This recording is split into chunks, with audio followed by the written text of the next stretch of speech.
I'm quite impressed you've managed to stay alive up until now. It was not by my hand that I'm once again given flesh. Hello, everyone. Welcome back, and thank you for tuning in with us for another episode of the Retroachievements podcast, where we cover a variety of genres, topics, and discuss the bits and bytes of yesteryear. Within Retroachievements, there are lots of ways to figuratively play. You can choose to tackle masteries, chase down leaderboards, challenge yourself amongst the hardcore ranks, or even throw yourself into the achievement development scene to create experiences for others, and in turn gain even more metrics. But the creativity for self-challenge and exploration doesn't have to end there. Playing the games to making the achievements, a lot of us are simply trying to experience a greater way to play. For some, though, a unique and interesting path can choose to be forged. For exactly that reason, I have my guest here today, Cobalt Zeroni, to talk to us about their very own grand tour through RA and what it means to be such a legacy member with such a personal goal. Cobalt, great to have you here tonight. How are you doing? I'm doing great. Good to be here. I couldn't be happier to have you on. It's one of these things we've been looking to try and get in the ranks for a while. I mean, the Grand Tour is one of these own undertakings you've kind of sought after for a while now. You don't try to broadcast it too much, but it's one of those things you're not one to shy away from. Just for people who are a little bit unaware, let's start before we dip into the Grand Tour. Who's Cobalt Zeroni? How did they join RA? What do you do here? Tell me about yourself. I mean, the problem is I don't actually remember how I came across RA. Uh-oh. But in terms of who I am, I'm just this guy, you know? You're just this guy. I can talk about what I do at RA besides the Grand Tour, which is that I am the claims manager, which means I do updates to the big spreadsheet that lists all of the games that are being worked on the site. All right, so you mean just develop. I know this was the thing that got a little bit automated a while back. How did that actually impact being a claims manager? What does that look like now with a bot kind of doing sort of that thing? Do you find that you're picking up the slack? Do you find that it's a little bit challenging to contribute? I've been curious. I do find it feel a little bit like my position's obsolete in some ways. It's certainly not as critical as it used to be because before we had the on-site claim system, this spreadsheet was our only method of tracking claims at all. Sure. Nowadays, I think of it mostly as partially as a historical record sort of thing, because the spreadsheet also includes a giant record of when all the sets have gone up. I mean, I don't think it's anything to sell yourself short on. It started as a passion project. It started as something to contribute to RA. You've maintained it. And it was something that they felt the need to develop automation for, I would say, in no small part to the part that you were trying to do it manually. If anything, I would take it as a note of flattery. Of course. Yeah, not that you should stop doing it. I would almost argue that you're picking up the slack, filling in the gaps, noticing these things that the automation isn't quite missing. And also, at the very least, I keep track of when people have been on their claims too long and need to submit progress reports to the higher-ups. It's definitely something we've needed. I'm not trying to name names or slander anybody. We've definitely seen claims extend up into 9 months, 12 months, 14 months, and we're like, okay, what the hell's going on here? 3 years. Exactly. Yeah, no, but yeah, life happens. Not to get too lost in the weeds. This is a PSA. If you're still on your claim after a year or 2 years or 3 years and you're still actually invested in your project and wanting to get it out, respect for sticking on it that long without getting discouraged. I mean, fair. If you're honestly going through it and you're just dealing with shit like, oh, I lost my job. Oh shit, my car broke down. Oh god damn it, this happened. I remember when Alundra was the most requested set on the site, and that took a year or two for... Oh yeah. It was Infernox, I believe. And that was because Infernox was dealing with a lot of stuff in their personal life. But I mean, hey, we got it eventually. It came out. And we got it eventually. And it was cool. Exactly. And as far as I know, they weren't ever not in communication. So, hey. Exactly. They kept on it. So you're claims manager in RA. You do a lot of other things. You've been around since, I would argue, about 2016, 2017. Is that accurate? No, I joined in April 2020. Okay, that is inaccurate completely. I'm glad I project an aura of maturity. I was going to say, you made a name for yourself quickly. I mean, 4 years is not nothing. No, it isn't. And you've bit off a lot of roles in those 4 years. Talk to me a little bit about what you do here beyond just claims manager. Well, I did develop a couple of sets. Mm-hmm. one for Pressure Cooker on the Atari, and another for a Toho game on the NES. Toho Homebrew. Toho is something that calls pretty close to your heart. I'm a little embarrassed about it. It's something you enjoy. It's something you talk about quite a bit. Yeah, I know. I enjoy it. Yeah. The reason I'm embarrassed is, like, when I first joined RA, it was hot off the heels of my previous place that I liked hanging out. You know how Super Smash Bros. Ultimate had its big character reveals, and we were all speculating which famous video game character was going to join the big party? Of course. I was the resident Toho Reimu should be in Smash advocate. And so... Oh, no. Yeah. So you're advocating for a group of people that arguably a good portion of Smash players don't even know the IP of. But you're here for the fucking passion. I'm here for the passion, and there's a certain amount of enjoyment in playing the staunch advocate in the field of people who were wanting stuff like Doom Guy or Crash Bandicoot or whatnot. Honestly, those esoteric picks were the things that I was rooting for. Doom Guy, it's funny you mentioned him, was who I wanted. To be clear, I would also love Doom Guy proper or Crash Bandicoot in Smash. Yeah, I'm not going to complain about that. I love those out of left field characters, the people who don't belong type thing. Yeah, and yes. Toho's been an important part of my life since 2010 when I was about 13. So how did you get introduced to Toho in the first place? I saw funny videos on the internet. That's how it works. That's how it works. We're all doomed to funny little YouTube poops, I feel. Earlier, we just kind of covered the overview of what Cobalt Zeroni was contributing to RA, how they got their start here, a little bit of that Toho fandom. It's Toho. And how to figure out what the Grand Tour means. So on that note, Cobalt, it's why I have you here for the main meat and potatoes of the episode. The Grand Tour. It's something you came up with yourself. It's something you're undertaking yourself.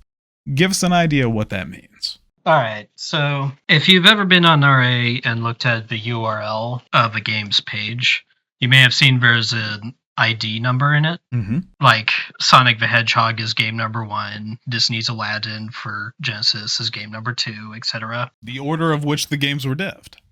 Theoretically, but there's a lot of pages being repurposed over time and other things that make it messy. I'm a person who likes collections and who likes going through things in order. I like chronologies. I like starting at number 1 and going through things in order. And so I was like, hey, let's master every game in order starting from ID 1. You're actually choosing to master these instead of just bite an achievement off or do anything of that. You're not beating them, you're mastering them. Well, that was how I started. And then I reached game number 2. And realized that I say realized, it's more like, man, mastering games is hard. I don't want to do that. I mastered Sonic 1 because I like Sonic, but sure, I'd never played Aladdin before. So then I was like, okay, I'm going to try and get 25% achievements on every game. And that worked well for a while. Okay. And then I hit Chakan the Forever Man for Genesis. Okay, so having somebody who hasn't even heard of that game and it sounds like some dark magic spell, I can't imagine the set is going to be forgiving or even enjoyable. What does that game look like? Oh man. Chakan the Forever Man. The Forever Man. Yes, because he's immortal until he defeats all evil in the world. Jesus. So you came into this on your 3rd entry for the Grand Tour. You're like, Sonic, all right, I can... No. No, okay. When was this? I'd have to check the exact ID, but it's Chicana's game number 23, so I got still fairly early. Fairly early, but I got through a decent amount of games. So that's something I kind of wanted to ask you is, like, Sonic is enjoyable. I imagine a handful of these first couple entries were, even if they weren't enjoyable, they were nostalgic. One of those things that you could recognize and be like, oh, all right, this was an iconic game. What was the first entry on this ID list where you were like, oh, Jesus Christ, the Grand Tour was a bad idea? I guess Chakan, because that was the one that made me... Okay, 20-some in. Okay, well, if we're talking about the Grand... I'm going for history here, so bear with me. Sure. Chakan was where I decided not to do even 25% completion, because that game, it just does not give one whit of a fit about giving you an easy time to start with. So at some point you decided to pull away from mastery and just went for a level of completion. Yes, I went from mastery to 25% with Aladdin. Okay. And then with Jacana, I was like, okay, even 25% is a lot. How about I just get one achievement? Oh, God. Okay, so we're looking at tutorials. We're looking at, like, start the games. We're looking at get a point achievements at some point. Not even a point, because I do allow myself to get 0-point achievements count as achievements. Oh, Jesus. That is what the Grand Tour is. It's getting one achievement in every game in order of ID. Okay, so it's one of those things, though, when you have such a high bar to pass, though. I mean, several games a day are being released with sets. Right. And you're not going to have every single day to play several games. So it's one of those things where you're almost doing a Sisyphean task. How do you feel about trying to tackle something that almost can't be accomplished? Well, that's exactly the thing, is a lot of games do come out on a daily basis. When you only need to get one achievement, it's easy to just go, okay, I'm going to play all the new releases. And then if I still have stamina left, I will continue on the main path. And that's what I've come to do. Okay. So I want to kind of dive in on your strategy here. Uh-huh. I mean, obviously, with your games that come across your path and whatever comes in your order, sure, there's going to be a handful that are just like, get a life, attack an enemy, get a power-up, beat the first stage, whatever. What are some of your more troublesome games once you set that new bar for yourself? I'm sure every now and then, you of all people are going to be somebody to find those diamonds in the rough, where the diamonds are a little bit more painful than they are glimmering. What are those games that just stand out to you where you're like, I can't even get a single achievement without trying my balls off? There's two ways to answer this question. One is to talk about the genres that I've historically ignored and thus exposed myself to through this tour. Mm-hmm. And the other is to talk about the ones that were just comically annoying, such as the Dragon Ball Z collectible card game on GBA. Okay, so a TCG, but specifically DBZ. Why that one in particular? Well, for one, I don't know how to play the Dragon Ball Z TCG. Okay, so you're just going in blind and hoping you can get an achievement. What the hell, Cobalt? What? How?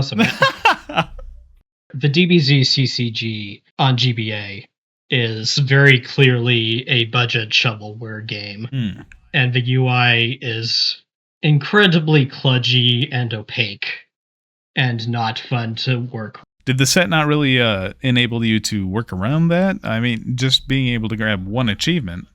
This is the funny part, is that when I first arrived at the set consisted entirely of one achievement for beating the game with each character.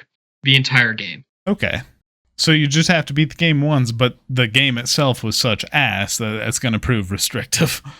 Moreover, I think beating the game with each character is a common achievement format for fighting games. Okay. And I think that works fine for fighting games because fighting games are not more than half an hour long or so. No, it's a fairly button mash experience. At least if you're good at fighting games. Yes. Foreshadowing. I did not feel like it was appropriate for a game where clearing the story mode consists of playing 15 matches of slow-paced collectible card gaming to get one achievement. You're one of these people that choosing the way that you're tackling these games as the way you are, you're going to encounter older sets. You're going to encounter things that haven't had as much, let's call it TLC, as some of the more recent releases have had. I'm going to encounter a lot of sets by inactive developers.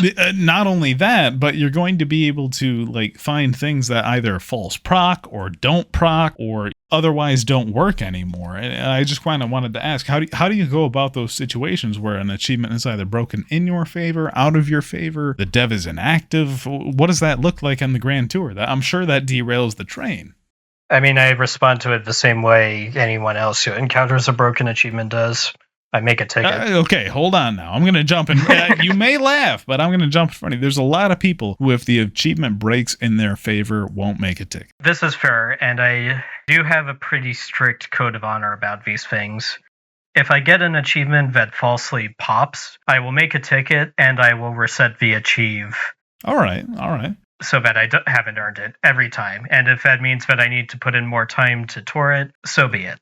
Honestly, if you're looking at a list of however many fucking several thousand you're facing, resetting a single achievement and just earning a different one doesn't seem that tall of an order. So, good on you for doing that kind of thing. Yeah, a lot of the time I earn multiple achievements during the tour. It is not a get one and quit as soon as you get the first achievement type of project. Have you had a lot of pushback on, the developers that were active, and it's no fault of developers. We're not calling out anybody who's made these sets that Cobalt's played or anything of that nature. Have you encountered things where I myself have played a set, submitted a ticket, one for a pinball set, and was kind of sort of accused of cheating? Have you ever encountered a situation where like devs have looked at you like, no, you're surely being malicious. This couldn't be authentic. You're doing something bad. I mean, that would require me to be doing things that are actually impressive in the game.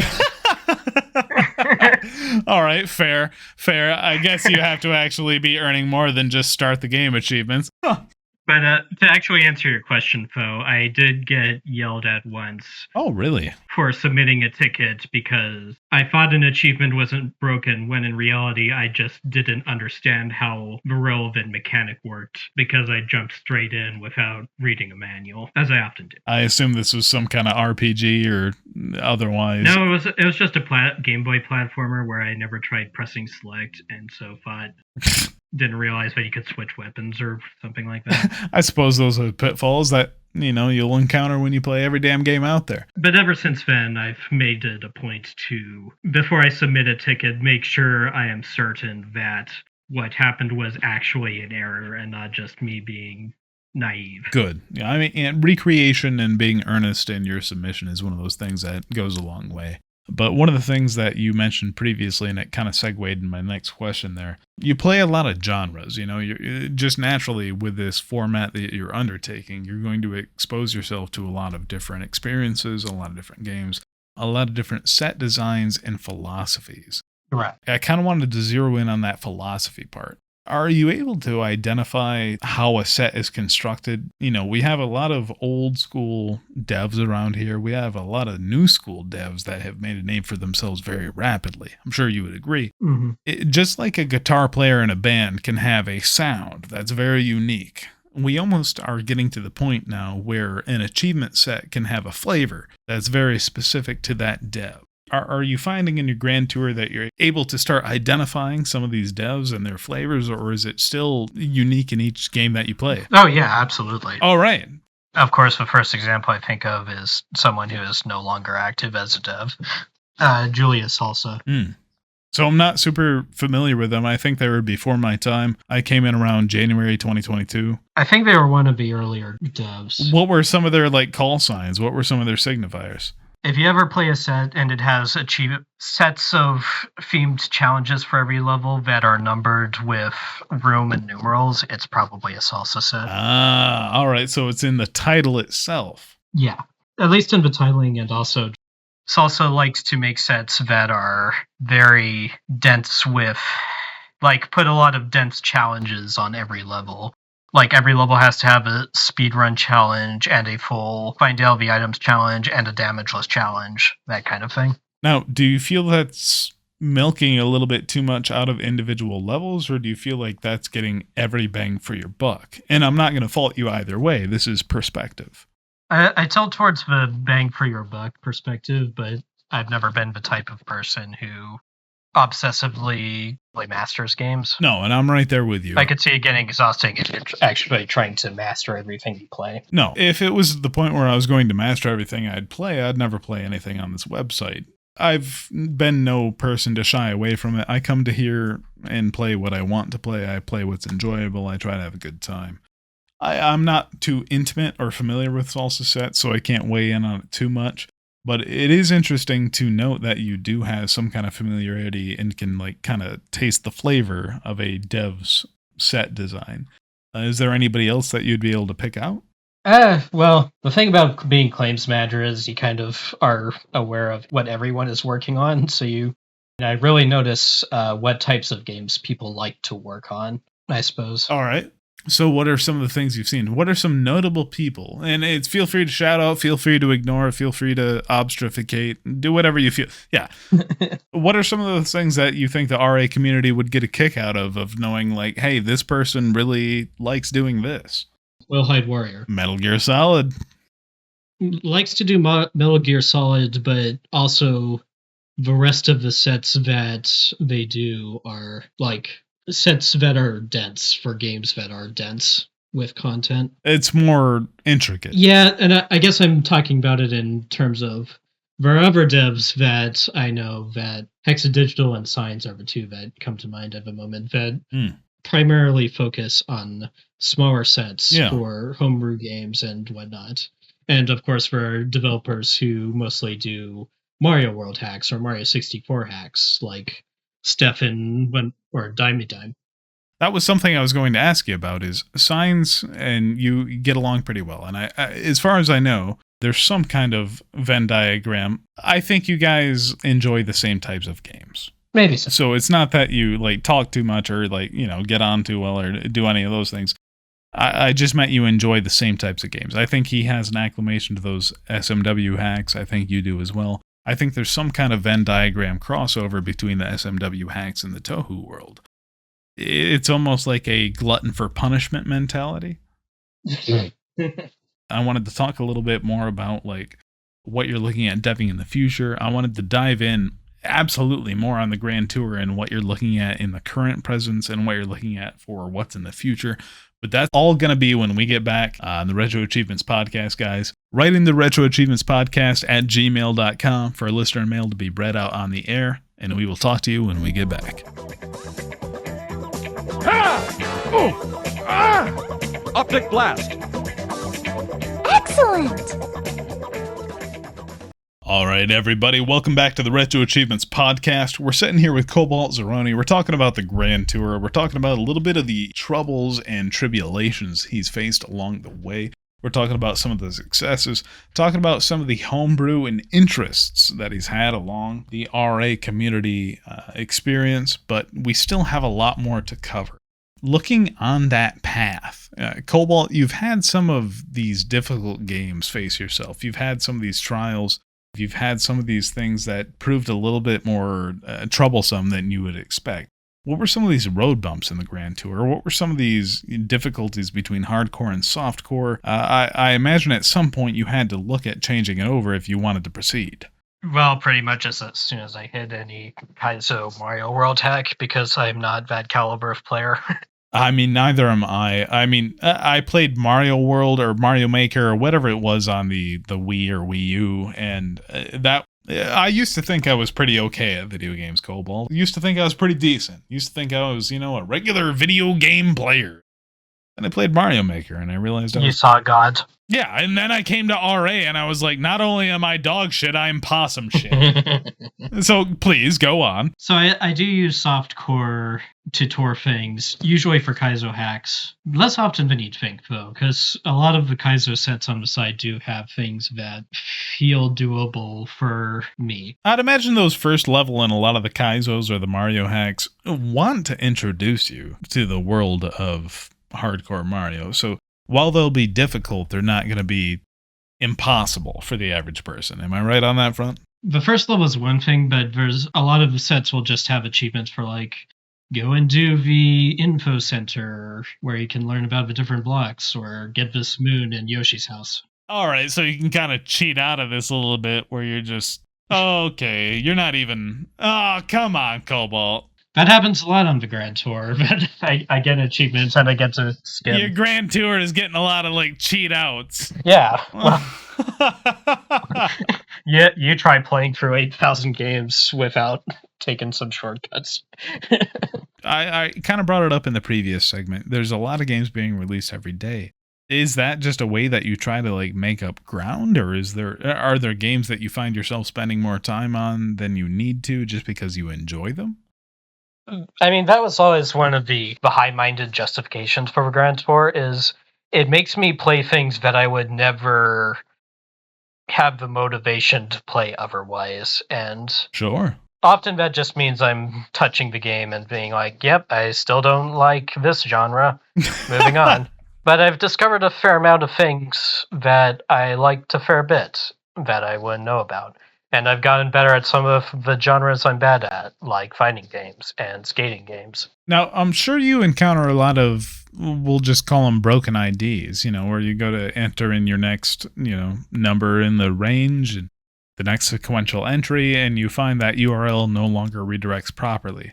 I think that's a pretty outdated thing at this point. Oh, that's been corrected. Yes. It's been corrected because I yelled about it enough to get it corrected. Okay, so literally the person driving the Grand Tour was like, hey, I'm doing a thing here, and I need to be able to do this fucking thing. Tell me how this happened. Context. As soon as I started Grand Touring, I hit a lot of pages, especially in the early IDs, where I would try to load it, and it would be a blank white page with nothing on it except the words invalid game ID, like a very plain error page. Uh-oh. And I believe I learned later that nowadays you can just edit an entry if you don't like what's on it. You can just change the page to have a different game on it. But back in the old days of RA, you would have that wasn't as easy to do, and you'd just have to nuke the page from orbit, basically. And so these old error pages were a remnant of the old system. So you would essentially be getting rid of an entry and you would have to create that set on a new page. Yes. Ugh. Yeah, as I said before, I have a certain type of brain that likes things that don't have gaps in them, number gaps. Sure. And so I was like, hey, can we get these fixed up? And Lukeos and Televangelist actually went and did a project to fix them up. All right. And I am quite grateful for that, even if it is now the reason why we have Nintendo Wii games in the first 100 IDs. Oh, Jesus Christ. I was going to say, that might prove me wrong. At least we've preserved the release order of things, but that doesn't... Ah, Jesus. Why? Why do we have Wii in the first 100? It's not even necessarily about the release order for me, because if I wanted that, I could just, play games in the order that they came out. But I kind of like that going by ID is messy and weird. So what caused the IDs to become stripped in the first place? Do you know? What would cause somebody to delete these pages? I assume they were legitimate sets and legitimate games, no? That would be a question to ask the older heads on the site. I don't know why these pages were deleted. I just know how they were when I arrived, which was in 2020 and not 2016. You're wandering the battlefield in sequential order. That's fair. So you mentioned something to me earlier before we sat down and started recording. You had kind of a side project, a companion project called The Beaten Path. Right. What does this mean? So, as many of you are probably well aware, RA now has a beaten status where you can consider a game to be beaten if you get the specific basic progression marked achievement. Yes. Basic achievements which are considered necessary to beating the game. That's what Time Crush does. And so I never fully gave up the dream of mastering everything in order, even though I chickened out on it fairly early on. I mean, look at how many games you're trying to tackle. I'm going to master every game on RA, is basically what you're saying. Yeah, I just don't think that's physically possible. No, we would have to trade several lives. But this is what I was glad for the addition of the beaten status, because it gave me a midpoint to aim for. Like, the thing with the Grand Tour is I do feel bad that I'm just seeing the first part of the game, which is often not the best part of the game, and drawing judgments based off that, so... I mean, if you're only playing the first 10, 15 minutes, it's certainly instructive as far as how to make the first 15 minutes of your game engaging. Sure. But I do feel like I'm not giving a lot of games their fair shake. You've probably had more exposure to the most starts of games than most of us have. Right. So I kind of wanted to ask you, what are some of these titles that have hooked you? We'll say you get an achievement in the first 20 minutes of a game. Well, why not? Average. But I feel like the average is much lower than that. Yeah, okay, fair. You'll get some in the first couple minutes by just playing, whatever. But you know what I'm saying. So I kind of wanted to ask, like, what are some of these games where just maybe not by the set, but maybe by the game design? What are some of these that you haven't heard of before that you've experienced just by going through the Grand Tour that have hooked you, that maybe some listeners or maybe some people who are just trying to have a good time might want to check in on, that have hooked you in just these first handful of minutes? Well, the example that always comes to mind, I get asked this question a lot. The thing that always comes to mind is Power Sokoban from the Super Nintendo. Power Sokoban. All right, I'm not familiar with this game. I don't think anybody is. It's like, do you know what regular Sokoban is? Like the classic crate pushing. So I've heard the term, but only because like I was some middle school weeaboo, but I would be damned if I remember what it is. I think it's a weeaboo term. The Sokoban was a really old puzzle game from the 80s that involves pushing crates onto marked spots and trying not to get crates stuck in the corner. You have ever played a game where you needed to push rocks or whatever around to make a path and tried not to get them stuck in a corner because you can only push them? Yeah, so you can't push them against a wall type thing. That's what Sokoban is. Okay. Yeah, strength puzzles in Pokemon is a common descriptor I hear. Yeah, all right, that makes sense. So this Sokoban thing, this was its own standalone game? It is a standalone game that basically turns Sokoban into a Zelda-style action RPG. Holy shit, hold on. Okay, so Sokoban already has to be like a cultural zeitgeist if we're going to make it like an RPG game. Like, I'm going to equip my bracers of +2 pushing? No. It's not like a thing where you...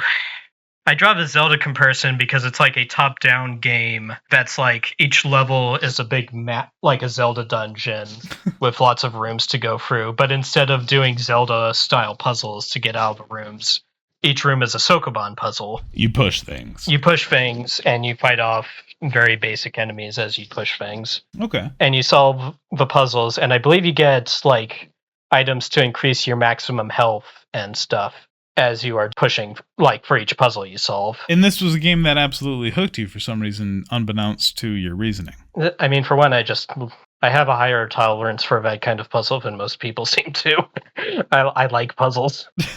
But also, the game is a lot friendlier than actual Sokoban is, in that it has a mechanic. It has like a mechanic where you can summon a little fireball and steer it around.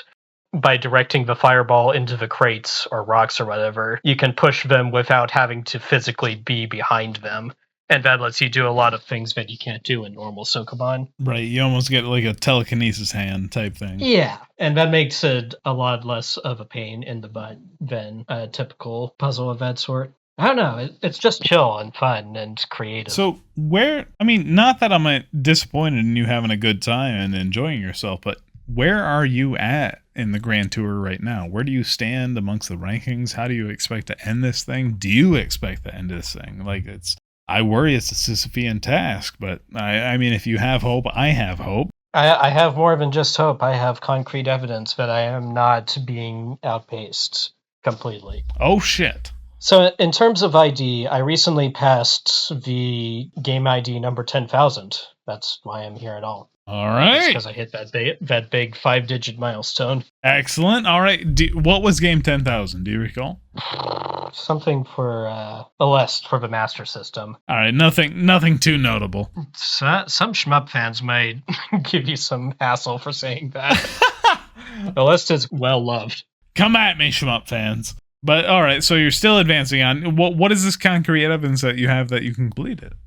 Well, the entire reason I got to be claims manager in the first place is because prior to that, I had constructed my own big catalog spreadsheet listing every game in RA and my progress in it, just for my own personal progress. Sure. As part of that includes a counter of how many sets, not how many IDs, but how many sets I have left to tour. And what is the number? And that number is 2,809 sets remaining out of a little over 8,000. So I'm more than halfway done. Oh, wait, you've been cruising along pretty hard then. Right. Of course, that number keeps increasing, but that's the thing about trying to tour sets as we come out, is if I can tour all the sets and still make progress afterwards, I know that I'm making steady progress. Have people reached out to you about this initiative that you're taking? Have people talked to you about it? Or is this something you're doing in private? Well, I mean, you did. But okay, jackass. No, I know people are probably listening to this that don't know me at all, but I'm very active in the Discord, and I like to post about the touring I'm doing, often when I hit a milestone of 100 IDs. Yeah. All right. So it's one of those things that occasionally you try to chime in about it. You mentioned to me earlier, pre-recording, that sometimes people will build achievement sets around these things where you're trying to accomplish them or maybe try to toss you a bone. What does that look like? I mean, in some of them, it's an explicit reference to me. My good friend Subliminal Siren made a Joe Biden for the PS2 hack for Super Mario World. I've heard of this. It is a Kaizo tier hack, and it does include a, hey Cobalt, here's a free achievement. All right. I mean, tossing your friend a bone, you can't complain. Right. Beyond that, I've also just had people quite a few times say that they're including an easy achievement on my behalf. I have some mixed feelings on that. Sure. But I'm ultimately positive on it. I mean, it's one of those things I want to dive in a little bit more when we get back to this. We still have a couple more things to cover. We got a little bit of wrap off and send off before we get you guys out of here. But that's going to be all when we get back to this on the Retro Achievements podcast. Call me Tommy, darling, and make yourself comfortable. Hey, asshole, time for your last stand. You on medication, asshole? All right, everybody, welcome back to the Retro Achievements podcast. Retro Achievements podcast at gmail.com. If you're on right in with listener mail, I'll read you out on the air. We've recently caught up with Cobalt Zeroni. We've dived in on the Grand Tour. He's tackling games all the way from entry 1 up until the current entry, and honestly, he's making pace. It's a person that's closing the gap. It's somebody that might be able to actually accomplish the goal that they've set out for themselves. Of playing every set. Sometimes with the assistance of friends, sometimes just by their own nitty-gritty. It's a determination effort that is to be respected all the same. But Cobalt, I'm glad to have you here. It's one of those things that I just kind of wanted to ask, It's one of these things I have a lot of people on. I have a lot of folks that experience RA from the old days to the new days. I've had people who've made Twitch partners. I've had devs. I've had the progenitor of the site themselves. It's the gamut over, and I try to have everybody on to give their own perspective, and I try to ask everybody, how do they feel about being on the episode? How do they feel about being on the podcast itself? This is a megaphone I try to give the community. It's one of those things I want people to be able to, preach their piece. This couldn't be a thing without the initiative and the support of the community. So it's something I'm thrilled to do. You're here today. I'm thrilled to have you. Any thoughts on the episode, on the topic? If this was my chance to be on the soapbox for a bit. Sure. Because, right, so I touched on this earlier, that the desire to master everything you play and the desire to stick to hardcore on everything. Obviously, I'm the exact opposite of that. I'm doing the opposite of mastering everything. I'm touching everything lightly. Sure. And I'm often using softcore to do it. But it's not to say that I don't ever master things, which is kind of a common thing I get. I do like to master games sometimes when I like the experience of mastering them, when I'm having enough fun to master them. Mm-hmm. But I don't have the compulsion to do so. And I don't have the compulsion to do everything in hardcore. There are a fair amount of people who will crack wise about softcore users, make fun of them, even lightly, because they are they are cheating. Not, quote unquote about it.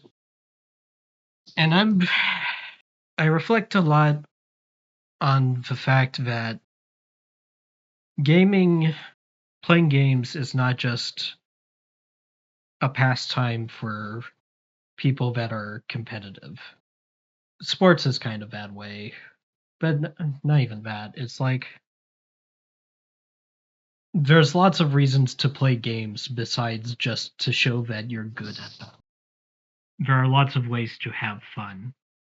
And I feel there's definitely people out there for whom gaming is not inherently fun without the tools that softcore grants, the ability to get past stuff. Like, these games are old, and a lot of them were made before game design practices were set in stone. And a lot of them are just hard to appreciate if you try to play them as a modern gamer, unless you're someone like me who just has a weird taste for it. I mean, the fact that you had such a hard time just coming up with those words, there's clearly a discrepancy in the community between hardcore and softcore. There's clearly a breadth of respect between what is afforded to the people who play hardcore and the people who play softcore. That's no surprise.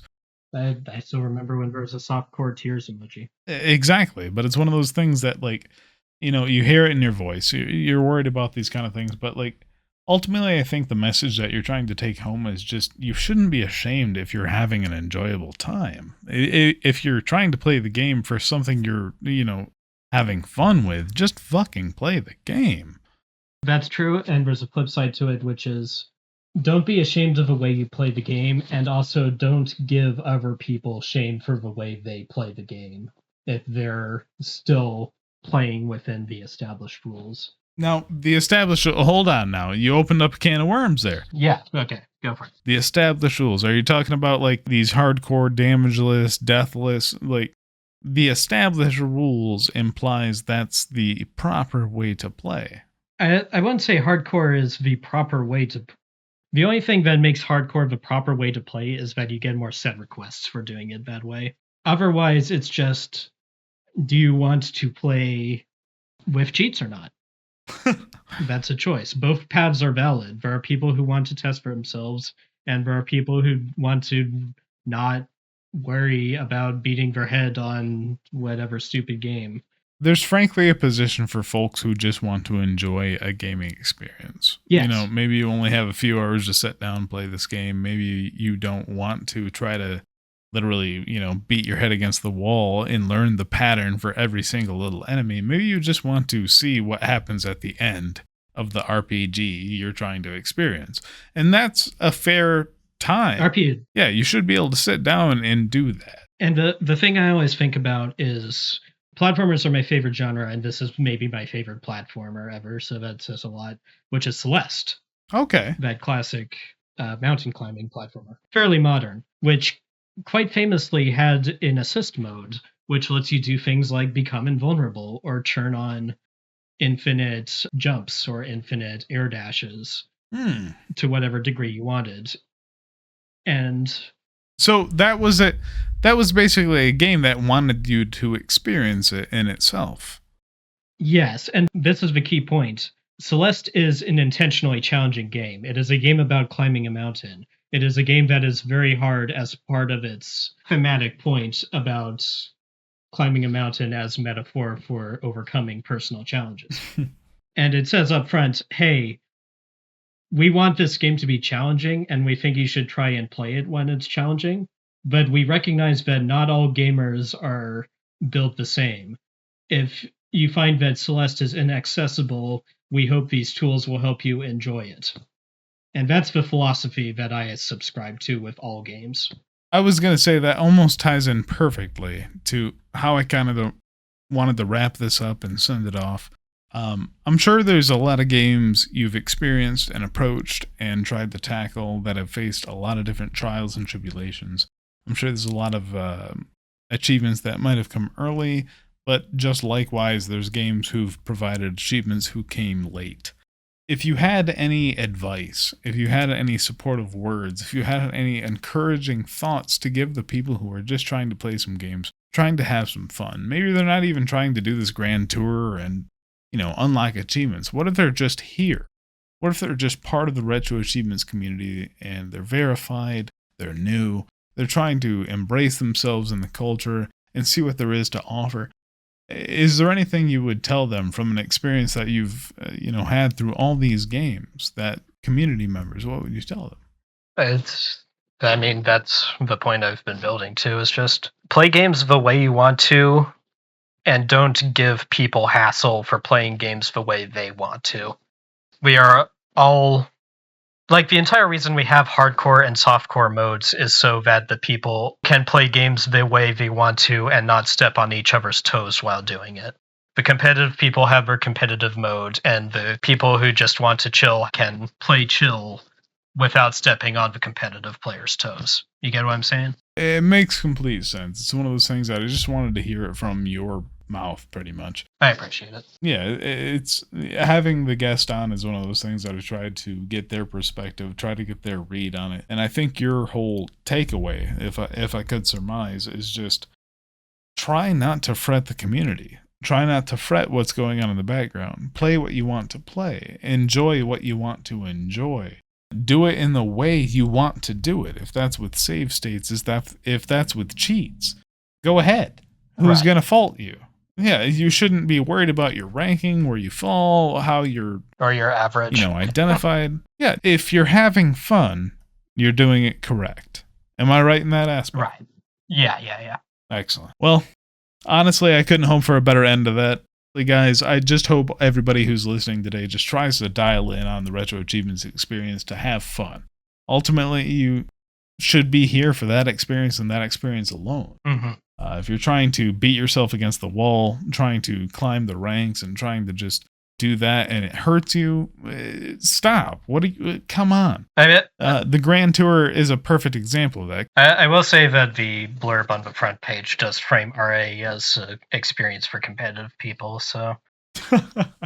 I mean, fair. Maybe change that, Scott.